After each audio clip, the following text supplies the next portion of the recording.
The silence was so profound it became a roar.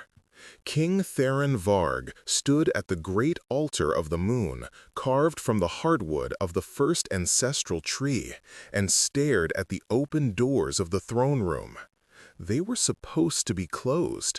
They were supposed to open to reveal her, Lyra, his bride, his fated mate, the bond that would unite the Winterfang and Silvermoon packs for 1,000 years. But the doors were open, and the aisle was empty. The scent of her was still in the air, a devastating perfume of night jasmine, fear, and, impossibly, the sharp, musky tang of another male. His wolf, a beast of ice and shadow, clawed at the inside of his chest and snarled a single brutal truth into his mind. She is gone. The hundreds of pack alphas, allied lords, and highborn shifters assembled in the hall were watching. They were watching him, their king, their alpha of alphas, be publicly, profoundly, and utterly humiliated. Wait, before the next revelation unfolds, if this mystery has already captivated you, let us know where you're following this story from. To ensure you don't miss unexpected claims, broken bonds, or awakenings under the moon, subscribe and stay close. Now, back to the scene. Theron's claws, which he hadn't even realized he'd unsheathed, ripped through the priceless white silk of the altar cloth. The sound of tearing fabric was a gunshot in the tomb-like silence. He did not turn to face his people. He did not grant them the satisfaction of seeing the tremor of rage that was vibrating up his spine, threatening to crack his ribs. He felt the gaze of his head elder, Kale, boring into his back. He could smell the pack's collective confusion souring into pity, and pity was a scent he couldn't abide. "Find her!" he roared. The command was not directed at his royal guard, standing frozen in their silver-inlaid armor. It was a raw, primal decree hurled at the stone walls, at the uncaring moon visible through the high celestial windows. "Find her! And bring her to me!" He did not wait for an answer. He stormed from the dais, his heavy ceremonial cloak of ermine and shadow wolf pilt sweeping over the sacred runes. He was a hurricane of arctic fury, a storm of shame and ice. He ignored the gasps, the muttered whispers of treason and broken bond. He tore through the great hall, his senses so heightened by his rage that he could hear the frantic heartbeat of a mouse hiding 3 floors below.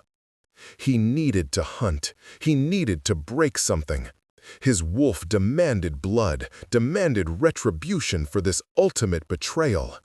He had offered Lyra his name, his throne, his very essence.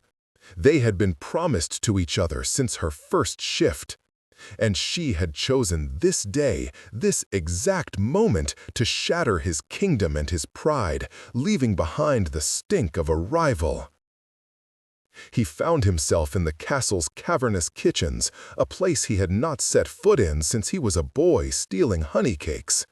The staff, who had been preparing the gargantuan wedding feast, scattered like mice, bowing and scraping, their faces pale with terror. He was not a kind king. He was a just king, a powerful king. But his temper was legend. And today, that temper was a living thing. "Out!" he bellowed, and they fled, the clatter of dropped pans echoing his fury. He was alone. Alone with the towering tears of the uneaten wedding cake, mocking him with its white purity. He swept his arm across a prep table, sending a cascade of silver platters crashing to the stone floor. He grabbed a heavy rack of aged wine, the bottles intended for the celebration, and hurled it against the far wall. Glass exploded. Red wine, dark as blood, streamed down the stones. It wasn't enough. It would never be enough to wash away the stain of her abandonment. He let his wolf surge, his body trembling on the verge of the change. His eyes bled from steel blue to burning gold. He wanted to tear the castle down stone by stone. And then he scented it. Beneath the pungent aroma of spilled wine, roasted herbs, and his own metallic rage, there was something else. Cinnamon, soap, and the weak, rabbit-fast pulse of human fear. He spun, his snarl dying in his throat. Cowering behind a massive row of flour sacks, there was a girl, a human, one of the countless human servants that kept the shifter world running, unnoticed and unimportant. She was small, thin, wearing a rough linen apron stained with what looked like berry juice. Her brown hair was escaping a messy bun, and her hands were clamped over her mouth. But she wasn't screaming. She was just watching him. He stalked toward her, the Alpha King reduced to a wild animal, and relished the tremor that shook her body. "Did you see where she went?" he growled, his voice a low vibration that rattled the sacks. "Did you see the coward who fled my altar?" The girl trembled so hard he thought she might faint. She shook her head, her eyes impossibly wide and swimming with unshed tears. He loomed over her, a giant of fur and muscle and rage, ready to strike her down for simply existing in his line of sight. Then she whispered, her voice barely a thread of sound. I'm so sorry, Your Majesty." He froze. He had expected a scream, a plea, begging. He had not expected this. "No one," she continued, a single tear breaking free and tracing a path through a smudge of flour on her cheek. "No one deserves that. Not even you." Pity. This insignificant, powerless human creature was pitying him. The audacity of it was so profound, so utterly bizarre, that it sliced through the red haze of his rage like a shard of ice. He stared at her, truly seeing her for the first time. She wasn't just staff. She was a person who looked at a monster smashing a room and saw a man who was hurting. The connection, the strange moment of shared humanity, was shattered by the heavy, urgent footsteps of his beta, Marcus, and elder Kael entering the kitchen. "Your Majesty, Theron," Kael's voice was strained. "This is a disaster. The Silvermoon delegation is demanding answers. The alliance is shattered. The southern borders are vulnerable. The bloodline. Theron, you must secure the bloodline. You must choose another." "Choose?" Theron laughed, a harsh, broken sound. "Choose who? Another high-born traitor? Another political prize who will carve out my heart and serve it to my enemies?" "You must," Kael insisted, his old face grim. "A king cannot be seen as weak, as unwanted. You must choose a new bride. Now, today, we will have a wedding." A cold, vicious, and utterly desperate idea began to form in Theron's mind. His pride had been stolen. His kingdom was unstable. He needed to show strength, to show that he was unbroken, that she was replaceable. He needed to reassert his power in a way no one would ever forget.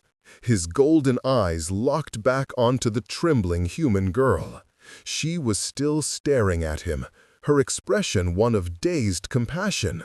She was nothing, a commoner, a human. She had no pack, no political power, no dowry. She was the absolute, perfect, and ultimate insult to the high-born Lyra. Taking her as his queen would be a declaration of war on tradition, a slap in the face to the pack that had betrayed him. It would show them all that he decided what was worthy, that he was in control. "You," he growled, the word heavy with a terrible finality. The girl, Ilara, flinched. Your Majesty? He reached down and grabbed her arm. His claws were still half extended, and he felt her wince as they pricked her skin, but she didn't cry out. He hauled her to her feet. She was light as a bird. "You will do," he declared, dragging her from her hiding place. "Theron!" Cale roared, his face purpling with shock. "What is the meaning of this? She is human. She is staff. You cannot be serious." "She is my choice," Theron snarled, pulling the terrified girl against his side. He glared at his elder, his eyes daring him to challenge him. "My word is law. The Silver Moon Pack has declared their intentions. Now I declare mine. The bloodline will continue, and it will begin with her." He didn't wait for another word. He dragged his new sacrificial bride from the kitchens, leaving his advisors and the ruins of his wedding feast behind.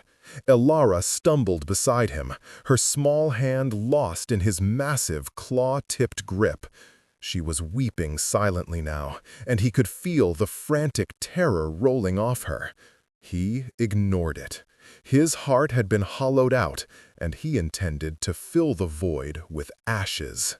He stormed back into the throne room. The assembled pack, who had been whispering in agitated groups, fell silent. The shock was a physical wave that rolled through the hall. Theron Varg, the Shadow Wolf of the North, was striding back to the altar, dragging a flour-dusted kitchen maid. He pulled her up the steps of the dais, shoving her in front of the high priest, an ancient shifter who looked as if he might faint. "Your Majesty," the priest stammered, this is not possible. She is not—" "She is my queen," Theron announced, his voice amplified by a rage so cold it burned. He turned to the crowd, his golden eyes sweeping over the sea of stunned, aristocratic faces. "The Lady Lyra of Silvermoon has seen fit to break her sacred vow. She has betrayed her pack and her king. Her name is erased. Her alliance is dust. I will not be ruled by the treachery of others." He gripped Ilara's chin, forcing her to look at him. She was pale as milk, her eyes wide with a terror so pure it was almost beautiful. "What is your name, human?" Ilara," she stuttered. "Ilara." He said the name as if it were a curse. "We will have a wedding. We will have it now. You will bind yourself to me, Ilara, and you will give me an heir. That is your purpose. That is your only purpose. Do you understand me?" She couldn't speak. She just nodded, a fresh wave of tears spilling. "Elder Cale," Theron commanded, "if any guest wishes to leave, they may, but they will leave as enemies of the crown. We will proceed." Cale looked apoplectic. He looked at the other elders, at the powerful pack alphas. He saw their confusion, but he also saw the cold, unyielding fire in Theron's eyes. This was not a request. It was a king's decree, backed by the raw, untamed power of the Alpha Wolf. To defy him now was to declare war. The ceremony was a blur, a nightmare. The high priest's voice trembled as he recited the ancient vows of binding. Ilara's voice, when she was forced to repeat them, was a ghostly whisper. Theron's vows were a roar, a promise of possession, not protection. He crushed a ceremonial crystal in his bare hand, letting his blood mingle with hers. He had to nick her arm with his claw to draw it, as she was too frozen to move. When the priest finally declared them bound by blood and moon, Theron didn't kiss her. He simply grabbed her arm again and pulled her from the hall, leaving his stunned, enraged, and terrified kingdom behind. He dragged her through the castle, up the winding stone stairs to the royal wing. His chambers were vast, cold, and dark, decorated in the severe style of his ancestors. He shoved her inside, and she stumbled, falling to her knees on the thick bear-pelt rug. "You are a convenience, human," he said, his voice terrifyingly calm. "A tool. You will stay here. You will not leave this room. You will perform your duty, and you will not speak unless spoken to. Do not ever forget what you are." I, she stammered, looking up at him from the floor, a picture of broken innocence. "You are nothing," he finished for her. "You are the bandage I am using to stop the bleeding, and bandages are disposable." He turned, strode out of the room, and slammed the heavy oak door. The sound of a heavy iron bolt sliding into place echoed in the sudden darkness. Ilara was alone, a prisoner in a king's castle, a bride in a loveless, wrathful marriage. She curled up on the rug, her simple linen dress smelling of flour and fear, and wept for the life she had lost and the terrifying, impossible one that had just begun. For 3 days, she was a true prisoner.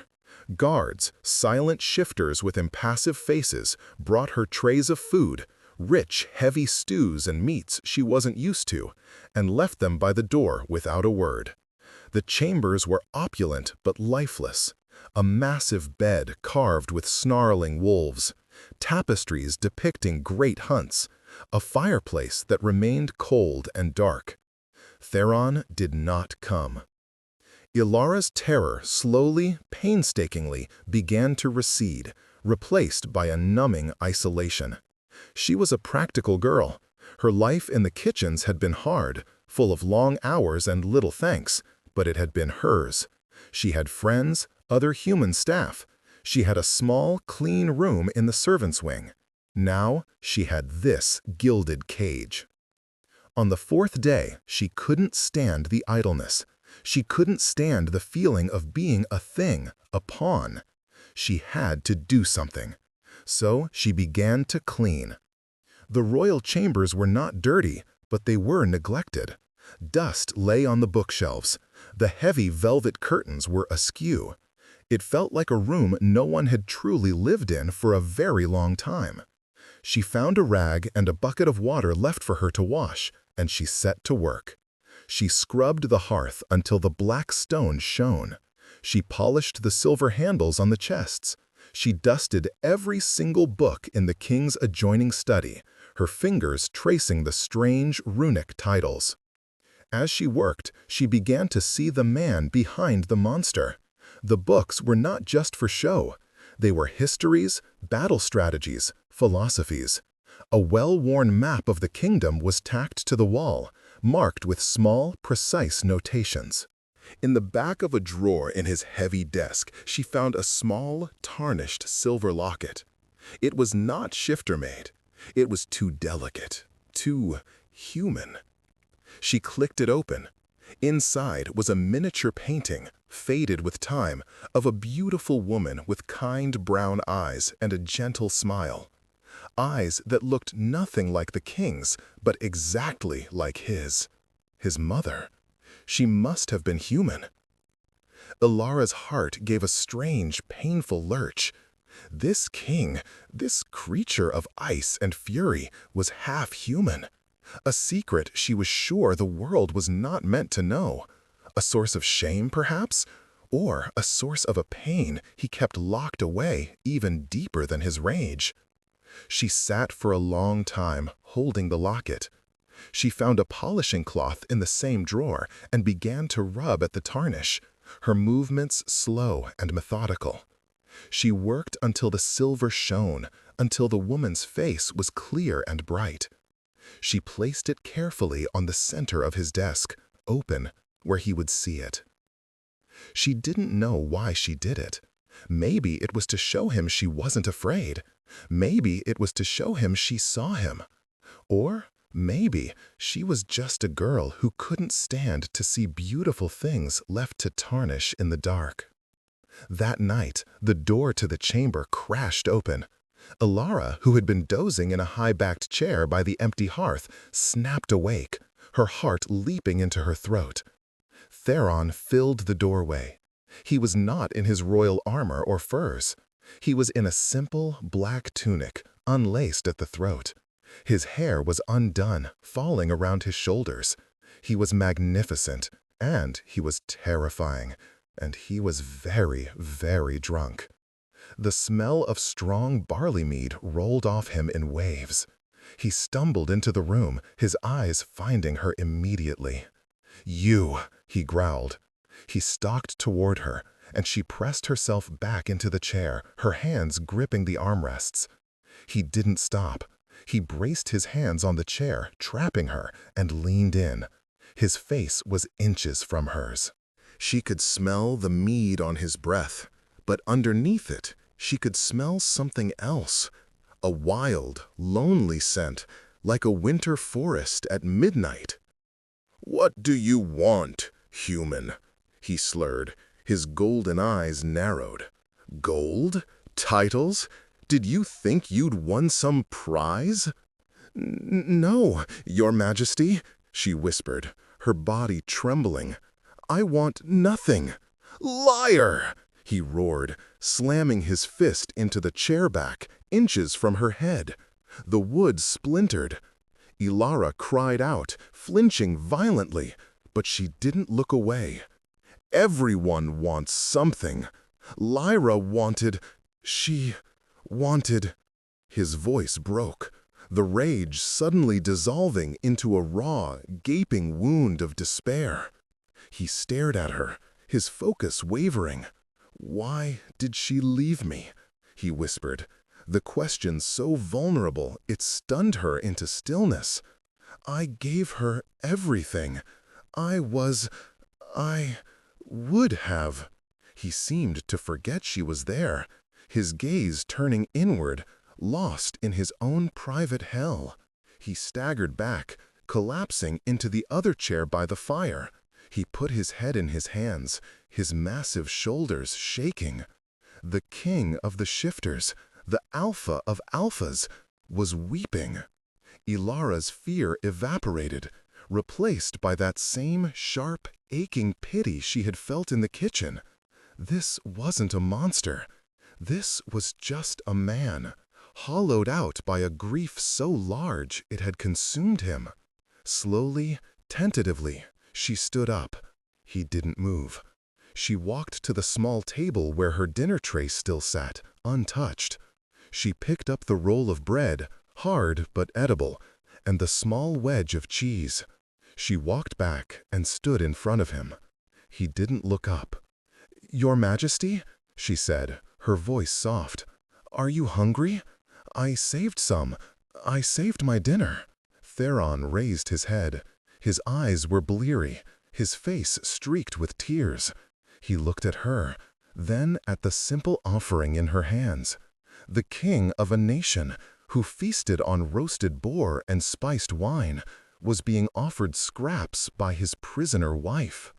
The absurdity of it, the simple, profound kindness of it, seemed to cut through his drunken haze.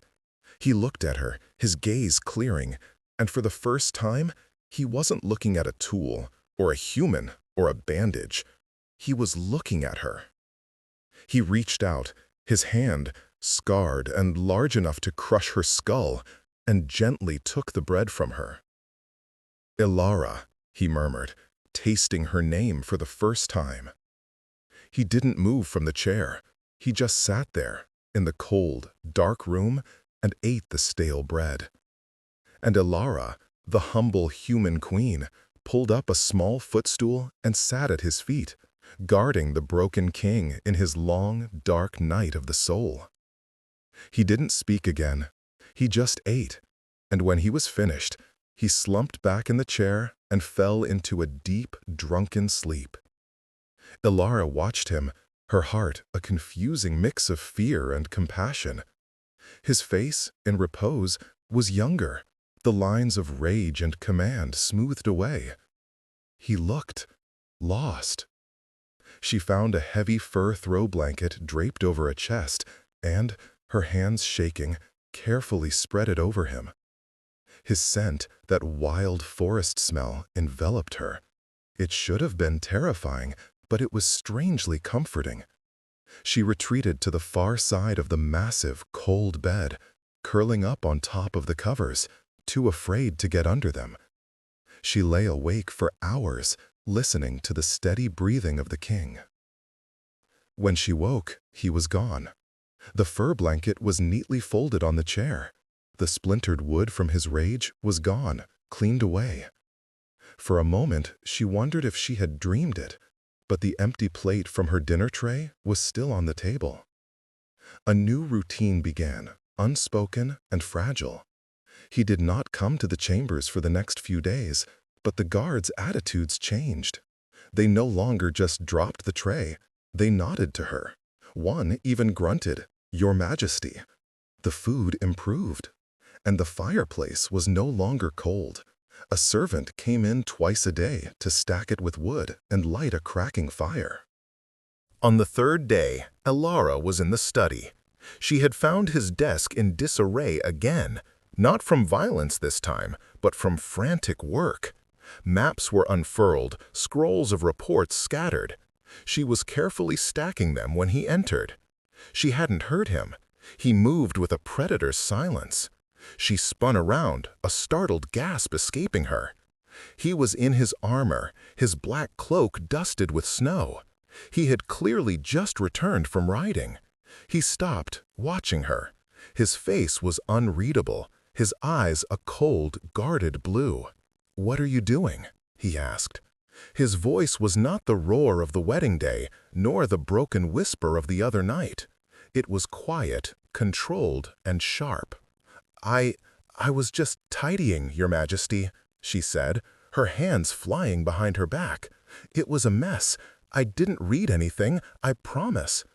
He walked past her to the desk. He saw the neat stacks of reports, the maps rolled and secured. And he saw his mother's locket, which she had polished, sitting open. He froze. He reached out and touched it, his fingers tracing the outline of the woman's face. "Where did you find this?" he asked, his back still to her. "In the drawer," she whispered. "It was tarnished. I didn't mean any disrespect. She's beautiful." He turned around slowly. His expression was one of profound, aching sadness. "She was human," he said, his voice rough. "Like you. My father was king. He fell in love with a human. It was a scandal that nearly tore the pack apart. The elders, they never forgave her for weakening the bloodline. She died when I was a boy. They said it was the coldness, the isolation." He looked at Elara, his gaze intense. "They look at you, and they see her. They see a human, a weakness, a mistake." Elara's heart ached for the boy he must have been, and for the man he had become, forced to hide half of himself. "I am not a mistake, Your Majesty," she said, her voice quiet, but for the first time firm. "I am just me. And I am not weak." He stared at her, a flicker of something. Surprise? Respect? In his eyes. "No," he said, after a long moment. "Perhaps you are not." He gestured to the maps. "The Silvermoon pack has sealed its borders. Lyra's father claims she was taken, that she didn't leave willingly." "Do you believe him?" Elara asked. Theron paced to the window, staring out at the snow-covered mountains. "I don't know what to believe. The scent at the altar, it was another male, a shifter, but it was laced with fear, her fear." He slammed his fist against the stone window frame. "Was it a lover or an enemy? I am a king, and I am blind. My pack is bordering on rebellion. My borders are threatened. And my wife." He trailed off, the word wife hanging awkwardly in the air. "Your wife is a traitor," Ilara finished for him, her voice flat. "That is what you believe." "It is what the evidence suggests," he shot back, his temper flaring. "What else am I to believe?" "You could believe in her," Ilara said softly. "You loved her once, didn't you? Before this. Did you know her to be a coward, a traitor?" Theron's jaw tightened. She was proud, strong-willed. She was a true alpha female. "Then perhaps," Ilara said, stepping closer, "you should look for the truth instead of just the betrayal." He turned on her, his eyes flashing gold. "And what would you know of it, human? What do you know of pack and bonds and alphas?" "I know what it feels like to be trapped," she said, her gaze unwavering. "I know what it feels like to be a pawn in someone else's game. And I know what desperation looks like. Whatever she did, Your Majesty, she did it for a reason. You're too angry to see it." He was breathing heavily, his chest rising and falling. He was furious, she could see it. He was a king, and a servant girl was lecturing him. He took a step toward her, his hand raised. And then he stopped. He looked at his own hand, trembling with a rage he was fighting to control. He looked at her, small and defiant and unafraid. He lowered his hand. "You are brave, Ilara. Foolish, but brave." He turned back to the desk. "I am sending scouts to the Bloodfang territories. They are a rogue pack, feral, led by a brute named Malachor. He has defied my rule for years. If anyone would dare to steal a high-born bride, it would be him." "To punish him?" she asked. "To find the truth," Theron said. He looked at her, a new, grudging partnership in his eyes. You are not a fool. You see things. Look at these reports. What do you see?"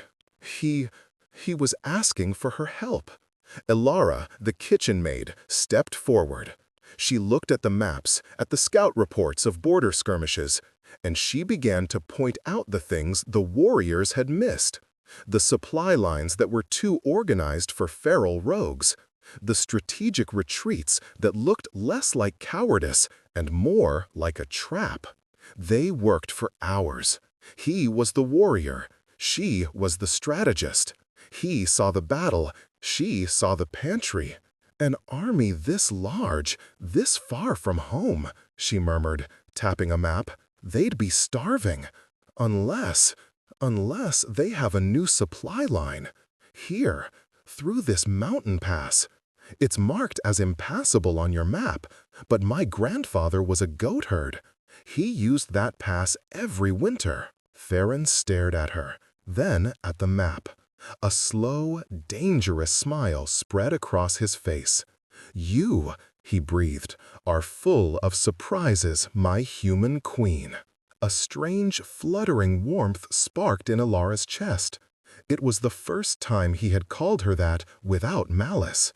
It was the first time she had felt useful, like she belonged. She was terrified to realize that this warmth felt an awful lot like hope. The fragile peace was shattered a week later. The scout Theron had sent to the Bloodfang territory was returned. Or, at least, part of him was. He was left at the main gate, tied to a post, bearing a message. Theron was in the throne room when the guards brought it in. Ilara, who had become his shadow, his quiet assistant in the study, was with him. The message was a piece of blood-stained parchment wrapped around Lyra's formal betrothal necklace. Theron's face was carved from stone as he unrolled it. He read it, his expression darkening with every word. Then, with a roar, he threw the parchment into the fire. "Theron!" Ilara cried out, running to him. "What is it? What did it say?" He wouldn't look at her.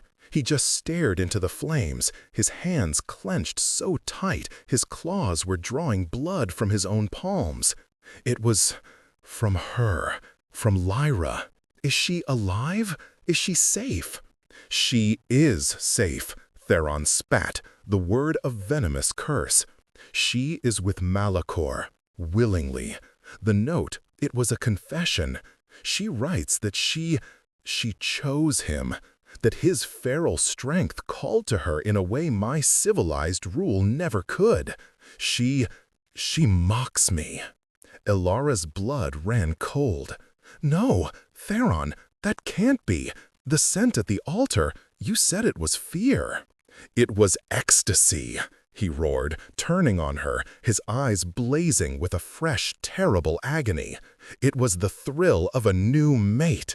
I was a fool, a blind, arrogant fool. I was a political arrangement. He is her choice. I don't believe it, Ilara whispered, shaking her head. Theron, no. Believe it. He grabbed her shoulders, his grip bruising. She's gone. She was never mine. It was all a lie, a lie. He was spiraling. All the progress they had made, all the fragile trust they had built, shattering in an instant. He was back to being the broken, enraged alpha at the altar. And you, he whispered, his gaze turning cold and distant. You are just a reminder of that. A human girl playing queen. The words hit Ilara like a physical blow. She had started to care for him. She had started to believe that this strange, broken man was hers, and that she, in some small way, was his. She had been a fool. "Theron, please," she begged, her voice thick with tears she refused to shed. "Don't do this." "It's done," he said, his voice flat. He released her, turning his back on her. She made her choice. Now I have this. He gestured around the throne room, at the kingdom he was tied to, and the word "this" clearly included Ilara herself. Ilara's heart, which had just started to hope, broke. It broke completely. He wasn't seeing her. He was seeing the woman who had left him. He was, and always would be, in love with Lyra. "I see," she said, her voice hollow. I'll go back to the chambers. I'll grant you an annulment, if you wish. You're the king. You can be free of this. You can be free of me." He spun back, his eyes wide with a new kind of fury, a possessive, confused rage. "Annulment? Leave? You are my wife. You are bound to me, human. You do not get to leave me, too." "I'm not your wife," she cried, the tears finally coming. "I'm your bandage. You said it yourself. I'm the tool you used to cover your wounded pride. But the wound, it's still there. It's not healing. It's infected. And you're still bleeding all over everyone, Theron." She hadn't realized she had used his name until she saw the shock on his face. "You're right," she said, her voice dropping to a whisper, her entire body trembling with the force of her heartbreak. "You are still in love with her. And I'm the fool this time, because I actually started to—" She couldn't finish. She couldn't admit it. You have to let her go," Ilara whispered. "Or let me go. But you can't keep us both, Theron. You can't keep holding on to a ghost and punishing me for being real." She turned, her shoulders slumped, and walked out of the throne room, leaving him alone with the ashes of Lyra's message and the echo of her own broken heart. This time, she knew, he wouldn't come looking for her. She wasn't his queen. She was just the human girl who had, for a little while, cleaned up his messes. She went back to the chambers, but she didn't pack. Where would she go? She just sat in the chair by the cold hearth, the servants hadn't come to light it, and waited. She waited for him to summon her, to banish her, to end this farce. He didn't come. For 2 days she was alone in the rooms, the silence even more profound than her first days of imprisonment. The hope was gone, and the silence was its grave. On the 3rd day, the castle alarms began to howl, a deep, resonant horn call that shook the very stones. It was the signal for a full-scale assault. Ilara ran to the balcony, her heart stopped. A massive army of shifters was at the gates, feral, wild, wearing the pelts and bones of their kills. And at their head, on a massive black charger, was Malachor. He was huge, scarred, and laughing. And tied to the front of his saddle, her silver hair matted with grime, was Lyra. She wasn't his willing partner. She was his prisoner. The note had been a lie, a trick, a way to break Theron's spirit before the attack. Before Ilara could even process this, the chamber door burst open. It wasn't Theron. It was Marcus, his beta, his face grim. "Your Majesty, the king has ordered you to the deep shelters. We are under attack." "No," Ilara said, her mind suddenly, shockingly clear. The heartbreak was gone, replaced by a cold, sharp certainty. "Take me to the battlements. Take me to the king." "My queen, I cannot. It's too dangerous. He would have my hide."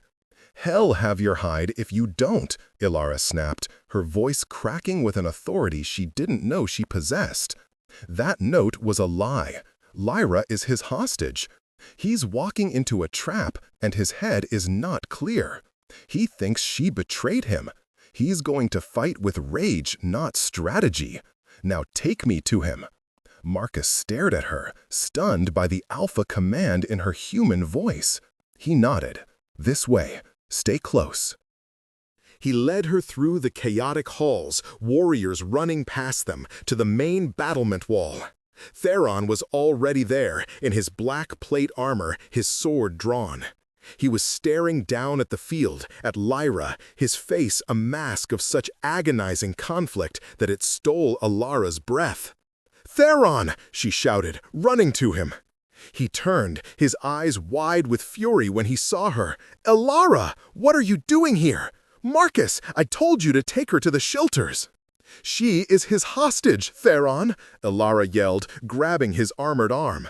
"The note was a lie. He's using her to break you. Can't you see?" "I see," he growled, his voice a low rumble, "that my former bride is in the hands of my enemy.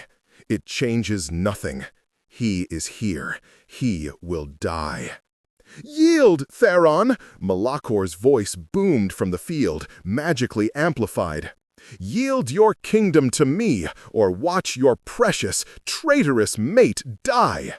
She told me all your secrets, king. She came to my bed and, oh, the things we did." Lyra spat at him, her voice weak but clear. "Liar! Theron, don't listen to him. He threatened my family. Ah!" Malachor grabbed her by the hair, silencing her. Theron roared, a sound of pure, untamed wolf, and swung his sword. "Warriors, to the gate! We will break them!" The battle was joined. Theron led his elite guard, a whirlwind of black steel and righteous fury. He was magnificent, a god of war, cutting his way through the feral ranks, his eyes locked on Malachor. But Ilara, watching from the wall, saw what he didn't. This wasn't a battle. It was an execution. Malachor's forces were wrong. They were fighting with a desperate, suicidal intensity, but they were also clumsy. And Malachor was staying back, holding Lyra, taunting Theron, drawing him in. "It's a trap," Ilara whispered to Marcus, who was standing beside her, guarding her. "It's a diversion. This isn't the real attack." "What do you mean, my queen? That's his whole army." "No," Ilara said, her eyes scanning the battlefield, her mind racing, using the same skills she'd used on the pantry lists. "It's too messy. Theron's warriors are superior. They'll cut through these, and Malachor knows it. He's sacrificing them." "For what?" Marcus asked. Ilara's gaze flew to the crumbling sidewall of the castle, the one she had seen from her window, the one she had noted was poorly repaired. "For that," she breathed. As if summoned, a new sound began, a deep, rhythmic thud, thud, thud, from the far side of the castle, away from the main gate. "The old siege wall," Marcus whispered in horror. "He split his forces. He sent his real warriors to the weak point. He used Lyra to draw Theron and all his best guards to the front gate," Ilara said, her blood running cold. "He's going to breach the castle from the side, get to the shelters, and slaughter the children and the elders, and Theron is too far away to stop him." I must get you to safety," Marcus stammered. "No," Ilara said. She grabbed a torch from a wall sconce. "You must get to the king. Tell him it's a trap. Tell him the pantry is empty." "What?" "The pantry is empty. It's the code. Just go. I'll try to buy you time. My queen, I cannot leave you." "You will," Ilara screamed, shoving him. "That is an order from your queen. Go." Marcus, torn, finally obeyed. He ran, shouting for his own men, to fight his way to his king. Ilara was alone on the wall. She looked at the torch in her hand. She looked down into the courtyard, near the weak siege wall. She saw Malachor's true force, his elite, armored shifters, planting explosives at the base. She was a human. She was small. She was a kitchen maid. And they had all, 2-1, ignored her. She was invisible. "I am not weak," she whispered to herself, channeling the words she had said to Theron. She ran, not to the shelters, but down the stairs, into the castle, and toward the siege wall. The stables. The courtyard near the wall was where they stored the winter supply of hay. Massive, dry, flammable stacks of it. The feral shifters were chanting, setting their last charges. They were 10 seconds from blowing the wall and flooding the castle. Ilara, her heart pounding so hard it felt like it would burst, ran out into the open, the torch held high. "Hey!" she screamed. The shifters turned, their faces comical with surprise. A human? A tiny woman with a torch? Their leader, a massive brute with a tusked helmet, laughed. "A mouse! Squeak for us, mouse, before we step on you." "I am Ilara Varg," she shouted, her voice shaking but carrying, "queen of this castle, and you are not welcome here." She hurled the torch. It arced through the air, a perfect, beautiful, desperate throw, and landed squarely in the middle of the largest stack of dry hay. The resulting whoosh was instantaneous. A wall of fire 20 feet high erupted between the shifters and the castle wall. The heat was intense, a concussive blast that sent Ilara flying backward onto the cobblestones. The explosives, ignited by the sudden intense heat, went off, not at the wall, but in a chain reaction, killing half of Malachor's elite force and trapping the rest behind a curtain of flame. Ilara, dazed, her hair singed, pushed herself up. The tusked warrior, his fur smoking, was still standing. He roared in rage and charged at her. "You bitch!" She scrambled backward, but she was too slow. He was on her, his massive clawed hand raised to strike her head from her shoulders. She closed her eyes, a single thought flashing through her mind. "I'm sorry, Theron." A sound like a black ice hurricane filled the air. A massive, shadow-black wolf, larger than any she had ever seen, slammed into the tusked warrior, sending him flying. Theron. He must have heard the explosion. He must have understood Marcus's message. He was here. He was in his full, glorious, terrifying wolf form. He stood over her, his body shielding hers, a low, guttural snarl ripping from his chest that was the most beautiful sound she had ever heard. The tusked warrior, stunned, scrambled to his feet. But he wasn't facing a human girl now. He was facing the alpha of alphas. The fight was not a fight. It was an execution. Theron was on him in an instant, and it was over. On the main field, Malachor saw his elite force destroyed by flames. He saw his diversionary army being slaughtered. He saw his plan in ruins. And he saw Theron, in full wolf form, standing over the human girl. "No!" Malachor shrieked, his voice cracking. He threw Lyra from his horse. "Kill them all!" he screamed at his remaining men, and charged, not at Theron's warriors, but at Theron himself. He was going to kill the king, or die trying. Theron, his wolf eyes blazing, pushed Elara behind him with his massive head. He was injured, his side bleeding where the tusked warrior had caught him, but he stood as a living wall between his wife and the enemy. Malachor, in his own half-shifted, monstrous form, met him in the center of the burning courtyard. It was a clash of titans. But Malachor was fighting for conquest. Theron was fighting for his mate. It was no contest.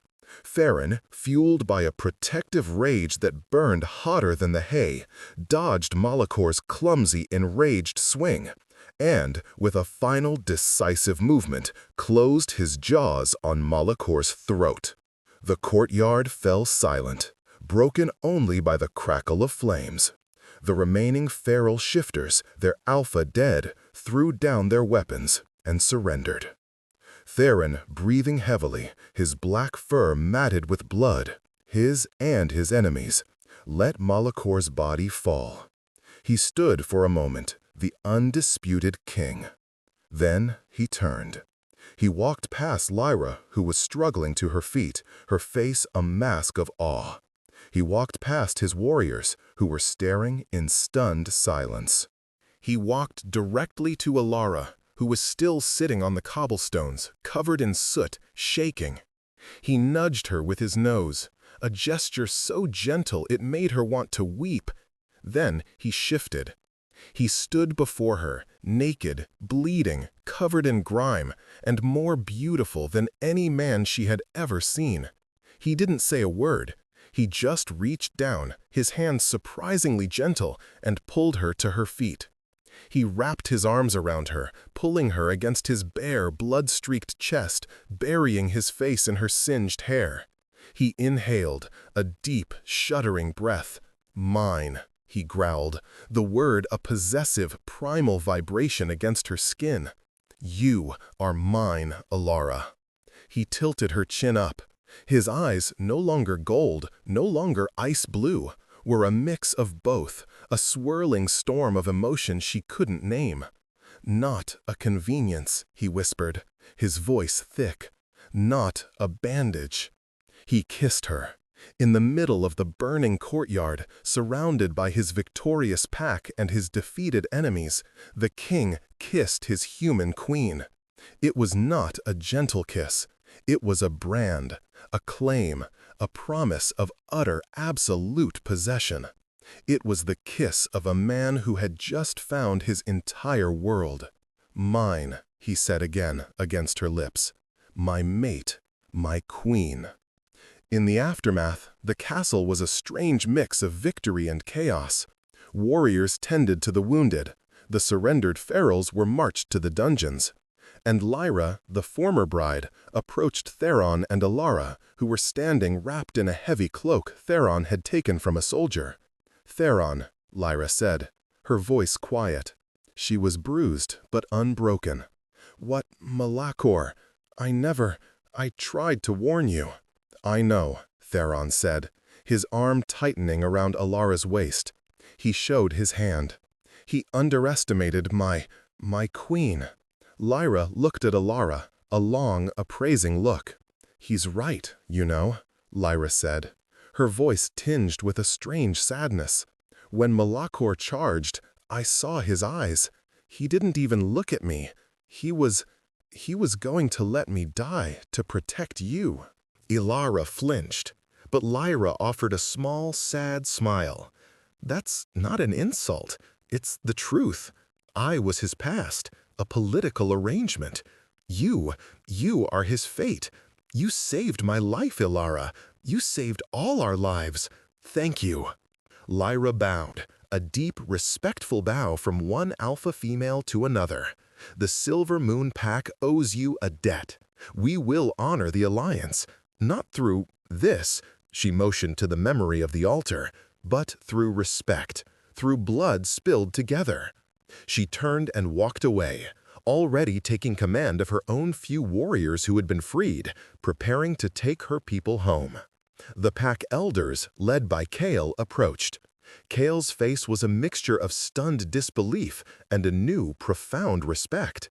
He looked at the burning hay, at the dead elite warriors, at the dead Alpha Malachor, and then at the small human woman holding his king's hand. "Your Majesty, Ilara," Kale said, bowing low, we were blind. You have shown a courage that puts many of our highborn to shame. You are, truly, our queen."